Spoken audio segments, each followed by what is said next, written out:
Sarvar darsdan qochib kontrga boramiz. Ustoz, Jahongir darsdan qochib kontrga bormoqchi. Nima?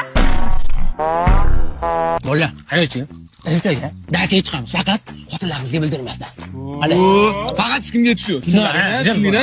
Asal 100% dachat edi. Ertaga ko'rasan. Faqat manligimni aytib qo'yma, bilsang bilarsan. Ha. Oying homiladorligida mabodo echki go'shti yegani boshqaroq bo'lib qolganmi? Yo'q, ne? Kazyol nima aytasan? Voy, ish qilib kirib olganimni adam bilib qolmasalar bo'ldi-da. Lekin Sarvar ko'rib qoldi-da. Voy, onangni mag'rur mashinani nima qilding?